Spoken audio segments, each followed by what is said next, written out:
la pomme, trop bon, de la cannelle. Je te montre comment on fait. Pour préparer cet apple pie, il faudra 300 g de farine, 180 g de beurre et 4 à 8 cuillères à soupe d'eau froide. Donc ça, ce sera pour la pâte. Ensuite, il te faudra 1 kg de pommes Granny Smith, donc ça fait 5-6 pommes, ça dépendra de la taille de tes pommes. 100 g de sucre, 2 cuillères à soupe de farine, une demi-cuillère à café de sel, une cuillère à café de cannelle, le jus d'un demi-citron et un œuf. On va commencer par préparer les pommes, donc je les épluche et je les coupe en dés. Ensuite, je vais les arroser du demi-jus de citron pour qu'elles ne noircissent pas.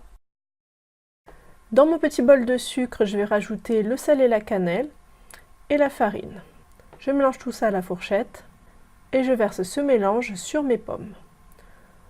Je vais bien mélanger pour enrober toutes les pommes de ce mélange et je mets de côté.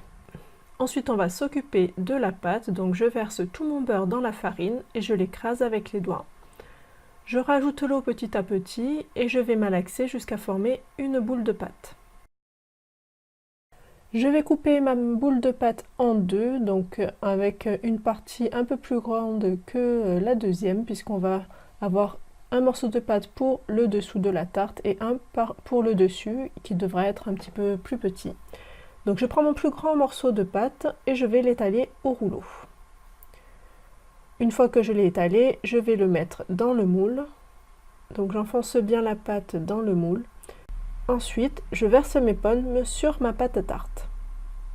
J'étale l'autre morceau de pâte et je viens déposer ce nouveau disque sur mes pommes.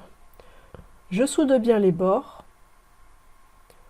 Je fais quelques entailles au couteau dans la pâte du dessus pour que la vapeur puisse bien s'échapper pendant la cuisson. Pour dorer ma pâte, je vais utiliser seulement le jaune de mon œuf, donc le blanc je vais le mettre de côté, je l'utiliserai dans une autre recette. Je délaye donc mon jaune d'œuf avec une cuillère à soupe d'eau froide. Donc je mélange bien la fourchette et je vais badigeonner toute ma pâte avec ce mélange. Ensuite, je fais cuire au four 50 minutes à 190 degrés. Et voilà, c'est prêt. Donc cette tarte est très bonne lorsqu'elle est dégustée encore tiède et encore plus gourmande avec une boule de glace à la vanille.